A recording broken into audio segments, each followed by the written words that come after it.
As a tourist explorer, I see that some countries seem to be made of stone and faith, others of silence and pride. Serbia is made of women, not because they are the majority, but because their mere presence explains the country better than any map. They carry in their bodies the memory of 3 empires, the Roman, the Byzantine, and the Ottoman. From one they inherited their posture, from another their mystery, and from the last a calmness that is never submission. In them, history is not remembered, it is manifested.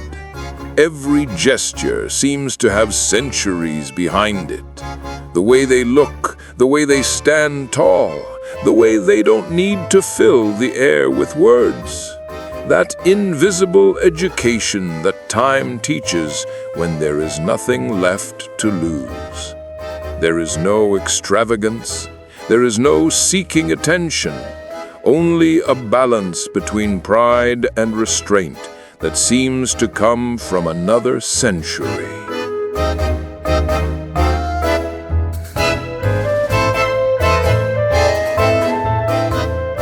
There is something almost liturgical about them, as if even the way they stand in silence obeys an ancient internal hierarchy. And perhaps that is why, in Serbia, female authority is not imposed, it is felt, like an echo that commands without the need for words.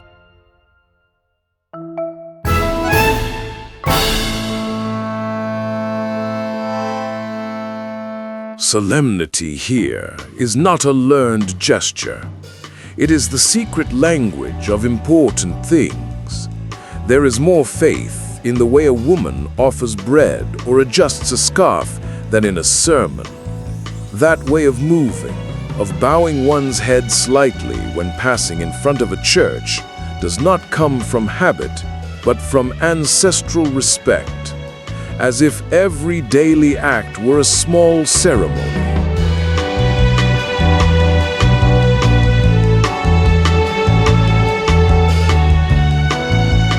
It is not rigidity, it is harmony. Orthodox life, with its solemn and unhurried pace, taught them that the soul is also sustained by details. And so, amid prayers and customs, something is preserved that has been lost elsewhere, a sense of the sacred. It is not a faith of words, but of forms. And that way of life, slow, orderly, precise, is passed down from mother to daughter as a silent legacy.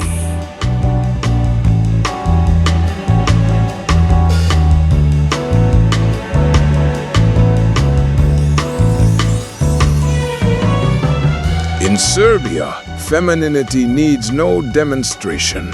The strength is there without fanfare. It can be seen in the way work is done without complaint, in the way pain is silenced. There is something admirable about that serenity, as if suffering had been tamed by generations. Serbian women know how to resist, but they do so without drama, without proclamations, a kind of mineral strength, quiet, constant, unbreakable.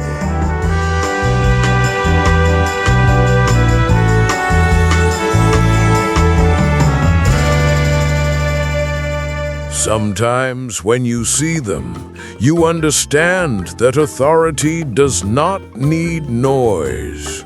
The true elegance lies in control. Control of gestures, words, desires. And that control, that emotional discipline, is perhaps its highest form of beauty. It is not sweetness that makes them admirable, but moderation, as if each one harbored the memory of a fallen empire and the promise that something still stands.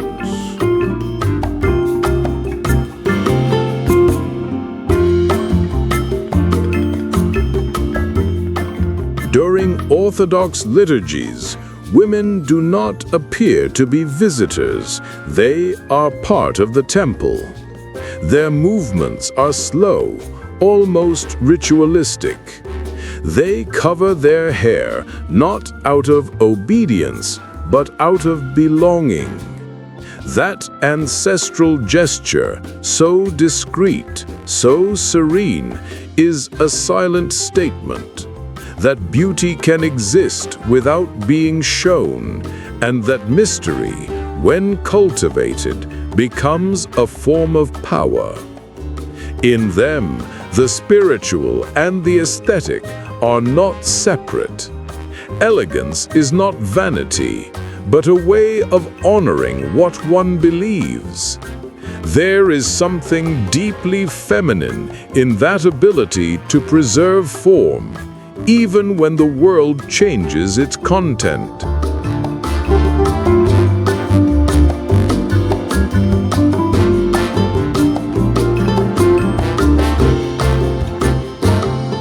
Sometimes, it seems as if their presence brings order to the space. They do nothing, and yet everything is balanced. Perhaps faith in Serbia is not found in icons or prayers, but in the way a woman holds silence.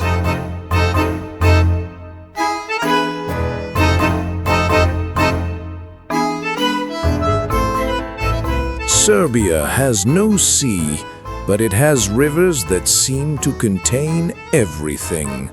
The Danube, the Sava, currents that flow slowly, with a quiet force that erodes without destroying. Serbian women are like this too, rivers that hide storms. From a distance they seem calm, up close they command respect.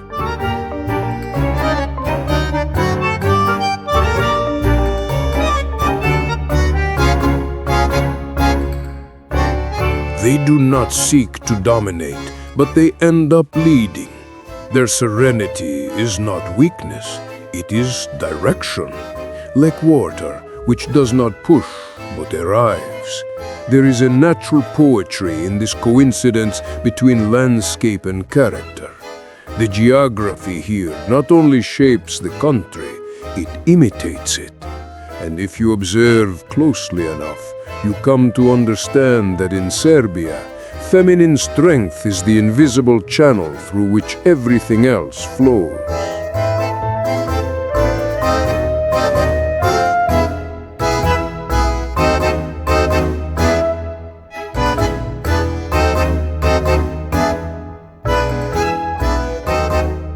The soul of a Serbian family does not live within its walls, but in the hands that care for it. In every home, there is a woman who keeps order, like someone who keeps an ancient lamp burning. During Slava, the feast of the patron saint, the man blesses, but it is the woman who keeps the rhythm, who prepares, organizes, and prays silently. The patriarch appears at the forefront. She rules behind the scenes. There is a difference between commanding and preserving. Serbian women choose the latter, and in that gesture of apparent humility lies all their authority. Even rakia, the liquor that men boast about as a symbol of virility, is almost always made by women. They know when the plums are ripe, when the fire needs to be lowered, when the mixture sounds different. They don't learn it, they sense it. And perhaps that is why the taste of good rakia has something of them in it. Balance, patience, and contained fire.